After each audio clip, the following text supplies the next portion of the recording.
नमस्ते दोस्तों, आप सबका एक बार फिर से स्वागत है आपके अपने YouTube चैनल सत्य सनातन में। वो कांग्रेस पार्टी जो लगातार हिंदुओं का विरोध करती रही, हिंदुओं को हमेशा गाली देती रही, हिंदू आतंकवाद, भगवा आतंकवाद के विषय में बात करती रही, राम मंदिर के खिलाफ खड़ी रही, राम सेतु को तोड़ने के लिए सबसे पहले एफिडेविट दिया, भगवान राम का अस्तित्व नकारने का काम किया। यही नहीं, भगवान श्री कृष्ण की जन्मभूमि हो और चाहे फिर स्वयं काशी विश्वनाथ मंदिर का मामला हो, इन सभी मामलों में कांग्रेस हमेशा हिंदुओं के खिलाफ खड़ी रही। लेकिन एक पोस्टर देख करके मैं हैरान रह गया। राहुल गांधी हैं और उनके साथ में लिखा हुआ है धर्म की जय हो, अधर्म का नाश हो। क्या आप जानते हैं कि सिद्धार्थ वरदराजन एक बहुत बड़े रिपोर्टर हैं। इन्होंने एक रिपोर्ट बनाई थी जिसमें उन्होंने कहा था कि दिल्ली के जो दंगे हुए थे उससे तकरीबन 4-5 महीने पहले अंकुर आर्य ने एक स्टेज से कहा था कि धर्म की जय हो, अधर्म का नाश हो। और ये कहने के बाद में हिंदुओं ने हथियार उठाए और 5-6 महीने के बाद में मुसलमानों को मारना शुरू कर दिया था। इसी रिपोर्ट के आधार पर कई सारे पत्रकार ट्विटर पर यह बात कहते हैं कि दिल्ली में दंगा भड़काने का काम अंकुर आर्य ने किया था। लेकिन आज सिद्धार्थ वरदराजन और उनकी पूरी की पूरी जो हिजड़ों की फौज है या सारे के सारे पत्रकार हैं, वो इस पोस्टर पर कुछ नहीं बोल रहे हैं। राहुल गांधी ने यह बदलता हुआ स्वरूप जो अभी दिखाया है उसको दिखाने का एक कारण है, इस बात को ध्यान से सुनिएगा। जिस समय पर सन 2014 और 2019 के बाद में भारतीय जनता पार्टी की प्रचंड विजय हुई तो कांग्रेस ने एक टीम बनाई और टीम ने यह बताया कि हिंदुत्व का जो प्रचार और प्रसार है और हिंदुत्व की जो बागडोर भारतीय जनता पार्टी ने थामी हुई है, यह सबसे बड़ा फैक्टर है उसकी जीत का।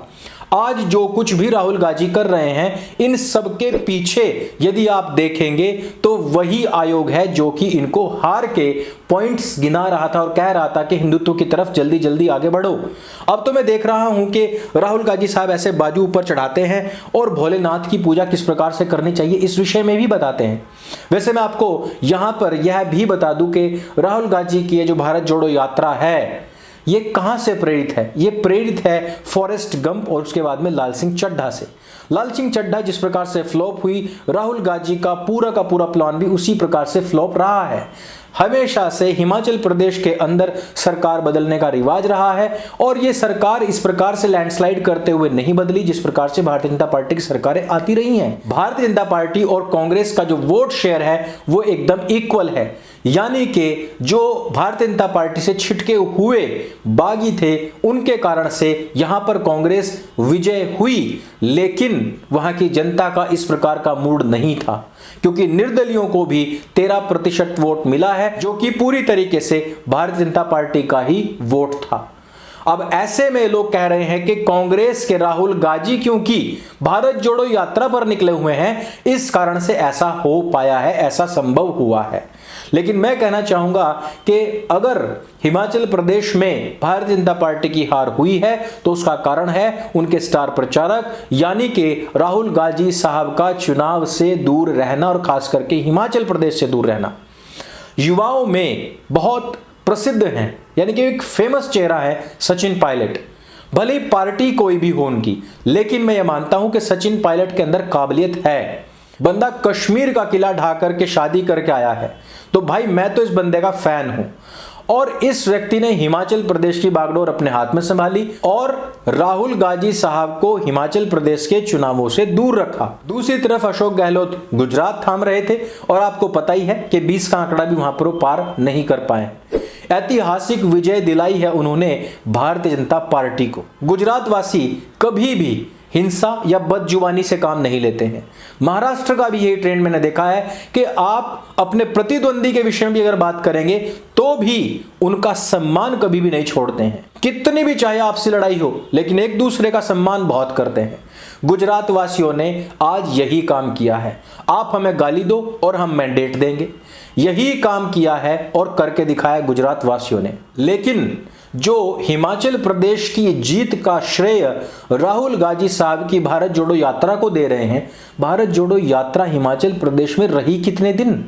गुजरात से चलो ठीक है, उन्होंने 2 मीटिंग्स करी भी, तो अगर हिमाचल प्रदेश की जीत का सेहरा राहुल गांधी साहब के सिर पर बन रहा है तो गुजरात की हार का सेहरा किसके सिर पर जाएगा?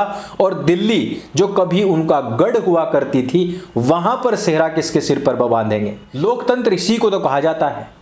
एक तरफ आम आदमी पार्टी है, दूसरी तरफ है कांग्रेस, तीसरी तरफ है भाजपा। भाजपा को गुजरात मिल गया, झाड़ू लगाने के लिए दिल्ली में आम आदमी पार्टी को नियुक्त कर दिया गया और हिमाचल प्रदेश में रिवाज के तहत कांग्रेस को सौंप दी गई है।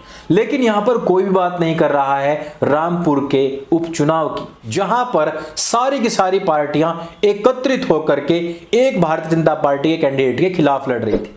यहां पर आकाश सक्सेना ने सुपड़ा साफ करते हुए 1952 से लेकर के सन 2022 तक के इतिहास में आप पन्ने उठा करके देख लीजिए, पहली बार कोई हिंदू विधायक बना है रामपुर से।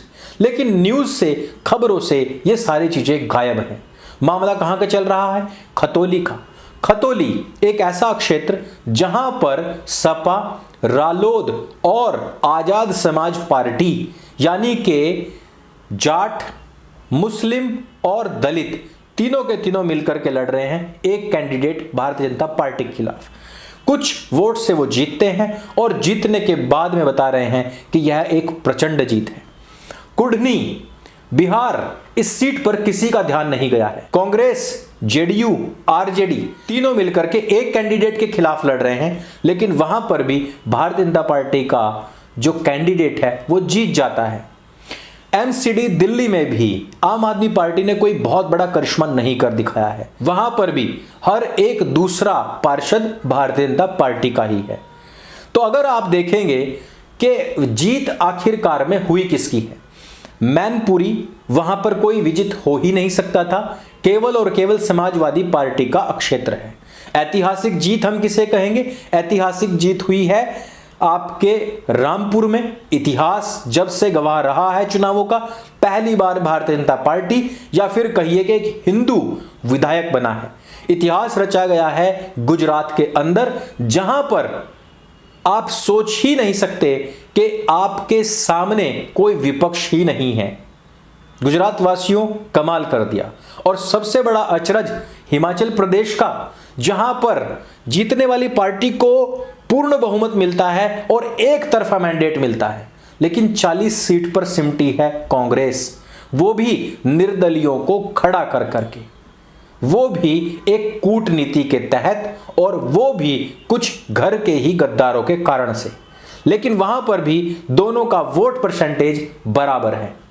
अब आप सोचिए, जो आपको न्यूज में, ट्विटर पर और सोशल मीडिया पर दिखाया जा रहा है कि भारतीय जनता पार्टी के हाथ से एमसीडी निकल गई, उसके हाथ से हिमाचल प्रदेश निकल गया, सिर्फ बचा है गुजरातियों का गुजरात, और हम इन गुजरातियों को दिल्ली से उठा करके गुजरात में फेंकने वाले हैं। उनके सामने ये 2-3 उदाहरण अवश्य रख देना, एक कुढ़नी का, एक रामपुर का, हिमाचल प्रदेश के वोट परसेंटेज का, साथ ही साथ एमसीडी में हर दूसरा पार्षद भारतीय जनता पार्टी का और गुजरात के अंदर ऐतिहासिक जीत का। इन सब से हमें क्या पता लगता है? इन सब से हमें यही पता लगता है कि जो लगातार गालियां देने वाले लोग हैं, हारने के बाद में विधवा विलाप करने के अलावा उनके पास में कोई कार्य नहीं बचता है और वो इसी प्रकार के अनर्गल प्रलाप करते हैं, रोना धोना करते हैं और कहते हैं कि यहाँ पर हमारे साथ धांधली हो गई, वहाँ पर तो कुछ और हो गया, यहाँ पर हमारे साथ में धोखा हो गया है। लेकिन जीत इस बात को दर्शाती है कि बढ़ता हुआ वोट प्रतिशत बढ़ती हुई लोकप्रियता को दर्शा रहा है और 2024 का रास्ता एकदम साफ है। आईबी की रिपोर्ट देने वाले अरविंद केजरीवाल आज अपना मुंह छिपा करके बैठे हुए हैं। बाकी आप सभी लोग समझदार हैं, आप समझ सकते हैं कि मैंडेट किसके पक्ष में गया है और किसके विपक्ष में गया है। इस वीडियो में सिर्फ इतना ही। अगर ये वीडियो आपको अच्छी लगे और जानकारी से भरपूर लगे तो उसको सबके साथ में शेयर अवश्य करें। मेरे सिंह बोले, सत्य सनातन वैदिक धर्म की जय। जय हिंद, वंदे मातरम।